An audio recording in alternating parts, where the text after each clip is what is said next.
கட்டிக்குவேன். பால் கிளாஸோட ரூமுக்கு போய் கதவு சாத்திக்குவேன். சாத்திக்குவேண்டா? சாத்திக்குவேன். இவ்வளவு நாள் எங்க கூட சுத்திட்டு உன் மாமா வந்து எங்களை விட்டு போயிடுவியா? பின்ன என்ன செய்யணும்ங்கறீங்க? எங்களுக்கு உன் மாமன் கையால உன் கூடவே தாலி கட்ட வச்சு அழகா பால் கிளாஸோட எங்களையும் ரூமுக்குள்ள கூட்டிட்டு போலாம்ல? எம்மடியோ கோபுரானே, நீங்கள பொண்ணுங்களே இல்லடி. ஏதோ சாப்பிடுற சொத்துல பங்கு கேட்டா தரலாமே தவிர புருஷன பங்கு கேட்டா யாரே தருவாங்க? பரவாயில்லக்கா, அட்ஜஸ்ட் பண்ணிக்க. கன்னி பொண்ணுங்க ஏதோ ஆசைப்படுறாங்க. கணேசா, நரசிம்ம அவதாரம் எடுத்த மகாவிஷ்ணு பொல்லாத கிரண்ய மகாராஜாவோட குடலை உருவி போட்ட மாதிரி நானும் உன் குடலை அப்படியே உருவி போட்டுவேன். ஜாக்கிரதை. இந்தாங்கடி, எல்லாரும் நல்லா கேட்டுக்கோங்க. என் மாமா பிறந்தது எனக்காக மட்டும்தான். இங்க பாருங்க, என் கை மேல இந்த பச்சை மட்டும் இல்ல, இதயத்தோட கதவை திறந்து பாருப்பா. ஒரு லெட்டர் கூட போடாம திடீர்னு வந்து நிக்கிறீங்க. எங்கம்மா பொங்கலுக்கு பொண்ணை மாப்பிளையும் வீட்டுக்கு கூட்டிட்டு வாங்க, பொண்ணை மாப்பிளையும் வீட்டுக்கு கூட்டிட்டு வாங்கன்னு உங்க அம்மா ஒரே பாட்டை திரும்ப திரும்ப பாடிக்கிட்டே இருக்கா. பாட்டி அந்த மாதிரி பாடலனா தாத்தா தென்னை மரத்துல ஊஞ்சலை கட்டிக்கிட்டு கல்லுப்பானையில ஒரு ஓட்டையை போட்டு உட்கார்ந்துகிட்டு வாயா பாடுற பயல. அதெல்லாம் இப்ப எதுக்குடா? மாப்பிள, பொங்கலுக்கு 10 நாள் முன்னாடியே 2 பேரும் வந்துடணும். சரிங்க மாமா, கண்டிப்பா வரோம். அம்மா, இதோ இருக்குமா நெல்லு வித்த பணம், மஞ்சள் இன்னும் புடுங்கல, கடலை என்ன எடுக்கல, வரவு செலவு கணக்கெல்லாம் இதுல இருக்குமா. யாருப்பா இதெல்லாம் கேட்டாங்க? கேட்டாலும் கேட்காம போனாலும் கணக்க சரியா சொல்ல வேண்டியது என் கடமையாச்சுமா. உட்காருங்க, காஃபி கொண்டு வரேன். என் தலையில வச்சிருக்கிறது என்ன செய்யறது? என் மூஞ்சில கொட்டு, உள்ள கொண்டு போய் குடுறா. கிறுக்கா, உள்ள வைடா. உட்காருங்க மாமா. என்ன விஷயம் மாமா? ஒண்ணு இல்ல மாப்பிள, இந்த கருவாயனுக்கு தூக்கத்துல நடக்கிற வியாதி இருக்கு. தினம் தேவையில்லாத சண்டையெல்லாம் வீட்டுக்கு எடுத்துட்டு வரான். அதனால அவனை இங்கேயே ஏதாவது எடுபடி வேலைக்கு வச்சுக்கிட்டு நல்ல டாக்டர் கிட்ட காட்டினீங்கன்னா. கவலைப்படாதீங்க, கண்டிப்பா கூட்டிட்டு போறேன்.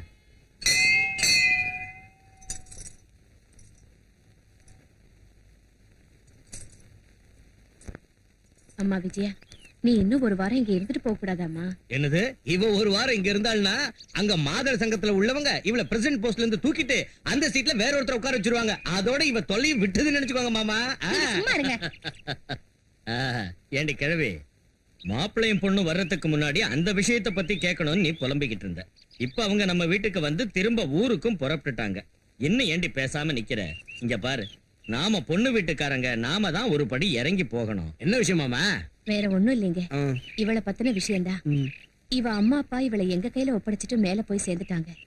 இவளுக்கு ஒரு கல்யாணத்தை பண்ணணும்ல. அதான் நாங்க இருக்கோம்.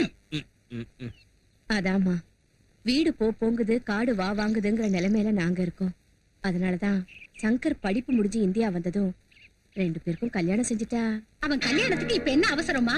படிப்பு முடிச்சு முதல்ல இந்தியாவுக்கு வரட்டும். கிளம்புங்க, ரால் காலம் வந்துட போகுது. அம்மா கௌரி, அத்தைக்கு நமஸ்காரம் பண்ணிக்க. சீக்கிரமே கல்யாண பிராப்தி ரஸ்து. அத்தை, நாங்க போயிட்டு வரோம். மாமா, நாங்க ஊருக்கு போயிட்டு வரோம். வாங்க மாப்பிள்ளை.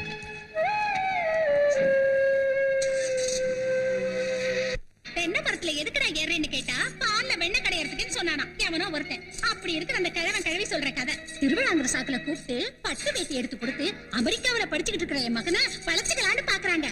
இந்த கல்யாணம் நடக்கவே கூடாது. என்ன விஜய், அது சின்ன வயசுல இருந்து சேர்ந்தே ஒன்னா வளர்ந்தாங்க, மனசும் ஒன்னா ஆயிடுச்சு. இப்ப போய் அவங்களை பிரிக்கிறது சரியில்லை. இங்க பாருங்க, சென்டிமெண்ட்ல மாட்டிக்கிற வயசு இல்லங்க என்னது. மேல்நாட்டுல படிச்ச ஆஸ்தி அந்தஸ்து உள்ள பொண்ணுதான் எனக்கு மருமகளா வரணும். வெறும் ஆஸ்தி அந்தஸ்துன்னு அலையாதிரி, இங்க நல்ல மனசும் இருக்கணும். அப்படின்னா எனக்கு நல்ல மனசு இல்லங்கிறீங்களா? உன்னை பெத்தவங்கள தான் கேட்கணும். நீங்க என்ன வேணாலும் சொல்லுங்க, இந்த சம்பந்தத்துக்கு நான் செத்தாலும் ஒத்துக்க மாட்டேன். பாட்டி, அட பாவி கருமரங்க, நான் உனக்கு பாட்டி மாதிரி தெரியறேனா? அம்மா பாய் மூடு, நான் உனக்கு அம்மா மாதிரியா தெரியறேன்? பாட்டினா பாயிர, அம்மானா அதட்டுற, பின்ன நான் உன்னை எப்படி கூப்பிடுறதோ? டேய், ஒரு வேலை செய். மகளேன்னு கூப்பிட்டா அவளை நல்லா இருக்காது, தங்கச்சிமா அப்படின்னு கூப்பிடு. தங்கச்சிமா. டேய், இப்ப நீ என்ன சொன்னாலும் ஒத்து உதுவா. தங்கச்சிமா. அவங்க 2 பேரும் சின்ன வயசுலயே கை மேல பச்சை குத்திக்கிட்டாங்க. எப்பவும் 2 பேரும் டெலிபோன்ல பேசிக்குவாங்க. ஒருத்தர் மேல ஒருத்தருக்கு உசுறு. அப்படிப்பட்டவங்களை பிரிக்க கூடாது தங்கச்சிமா. இது கரெக்ட். ஏண்டா, என்ன கேட்டுதான் பச்சை குத்திட்டாங்களா? என்ன கேட்டுதான் டெலிபோன்ல பேசினாங்களா? என்ன கேட்டுதான் லவ் பண்ணாங்க? புரியாம தப்பு பண்ணிட்டாங்க தங்கச்சிமா.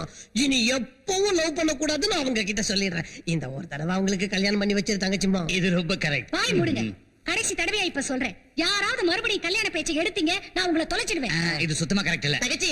சிஸ்டர், தாங்க மச்சான். தங்கச்சிமா, marriage is are made in heaven சொன்னாங்க பெரியவங்க.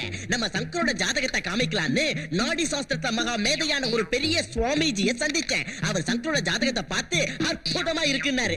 அவர்கிட்டயே கௌரியோட ஜாதகத்தை காமிச்சேன். வெரி பேட்னாரு. 2 ஜாதகமும் சேரவே இல்லையா. உனக்கு டவுட்டா இருக்க? உங்களுக்கு ஏதாவது டவுட்டா மச்சான்? சுவாமிஜி, சுவாமிஜி வாங்க, வாங்க. அம்மா சுவாமின்னு இமயமலை அடிவாரத்துல இருக்காரு. ஒரு வருஷத்துக்கு 300 நாள் வெறும் புல்ல சாப்பிட்டு அசை போட்டுக்கிட்டு இருப்பாரு. பண்டிகை நாட்கள்ல பூவு இலை தழெல்லாம் பெய்வாரு. என்னது சாணி போடுறதுக்கு முன்னாடி எருமை கத்துற மாதிரி கத்துறாரு? தடியா மானா உன் தோட்டத்துல சாணி போற அந்த மாடு இல்லடா. அம்மானா சம்பவி சங்கரி சிவனோட பொண்டாட்டிடா கொம்மா. எழுந்துடுங்கள் சுவாமிஜி, எழுந்துடுங்கள். நான் பெத்த மவளே சுவாமிஜிக்கு ஆரத்தி கொண்டாவா. ஆரத்தி நீங்க அருள்வாக்கு எடுத்து அவுத்து விடுங்க சுவாமிஜி. அம்மா வாக்கு சொல்ல போறேன். 30 அம்மா வாக்கு சொல்ல போறேன். நம்ம சங்கர் பெரிய அதிர்ஷ்டக்காரன். அவன் கட்டிக்க போற அந்த நாயகி ரத்த சம்பந்தம் உள்ளவளா இருக்கணும். ஒரே வாரிசாவ இருக்கணும். தாய் மாமன் பொண்ணாவ இருக்கணும். பூஷணிக்கா மாதிரி அவ சைஸ் இருக்கணும். ஆமாம், யார் இந்த பெண் குட்டி? என் கண்ணு குட்டி தான் சுவாமிஜி. உனக்கு அதிர்ஷ்டம் வந்து விட்டது. நான் நினைத்த அதே கோமாதா தான் இந்த கல்யாண பிரார்த்திகளுக்கு. தொண்டை ஐயோ, கற்பூரம் உள்ள போயிடுது, எரியுது அம்மா. அயோக்கியம் பரவா, உன்னை சும்மா விடக்கூடாதுடா. ஏய், போலீஸ்க்கு ஃபோன் பண்றா. Police, police.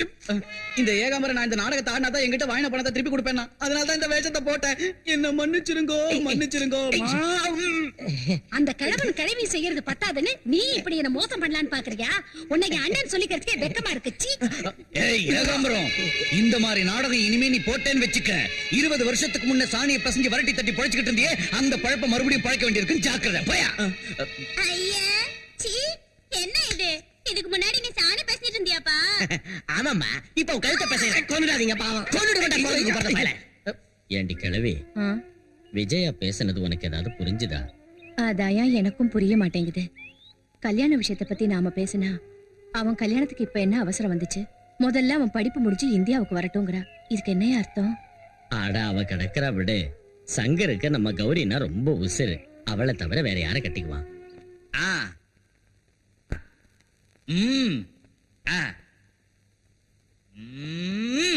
பின்னிடு.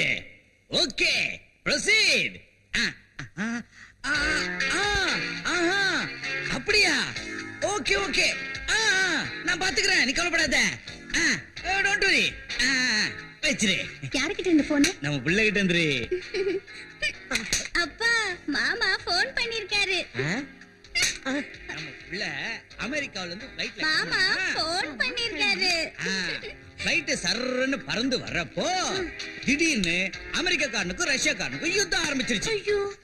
அப்ப என்ன செய்யலாம்னு பார்த்தா கீழே சீன சுவர் தெரிஞ்சது. அங்க இறங்கிட்டானுங்க. செவரு விழுந்துலையாங்க? புரியாதவளா இருக்கேடி, அது எல்லை சுவர் செம்ம ஸ்ட்ராங். இது கடையில ஃளைட்ல உள்ளவங்களுக்கு பசி எடுத்தது. என்ன செய்யறது? அமெரிக்காக்காரங்களே அனுப்ப முடியாது, ரஷ்யாக்காரங்களே அனுப்ப முடியாது. அதனால நம்ம இந்தியன்ஸ ஹெலிகாப்டர்ல அனுப்பி வச்சுட்டாங்க. நல்ல வேலை செஞ்சாங்க. என்னங்க, நம்ம புள்ள கிட்ட ஒரு தடவை போன்ல பேசணுங்க. ஓடிய அவசரக்காரி. அந்த இடத்து போன் நம்பர் நமக்கு எப்படி தெரியும்? நாம பண்ண முடியாது. அதனால தான் அம்மா கிட்ட அப்புறமா பேசுறேன் டாடின்னு அவனே போன் பண்ணி சொன்னான். நம்ம சங்கரை எனக்கு பார்க்கணும் போல இருக்குங்க. அப்பா, நம்ம புள்ள இந்தியா வந்ததுக்கு அப்புறம் பாத்துக்கலாம்டி. ஏற்கனவே அவனை பத்தின கவலையில நீ ரொம்ப அழைச்சு போயிடுடி. என்னங்க, நான் இழைச்சு போயிட்டேனா இல்ல ட்ரிம் ஆயிட்டேனா? ஆள் அசத்தி விட்டுரு. போதும், சும்மா இருங்க. அருமையா கப்சா ஓடுற கண்ணா. இது ஏதோ சிந்துபாத் கதையாட்ட இருக்கே தவிர நம்புற மாதிரி இல்ல.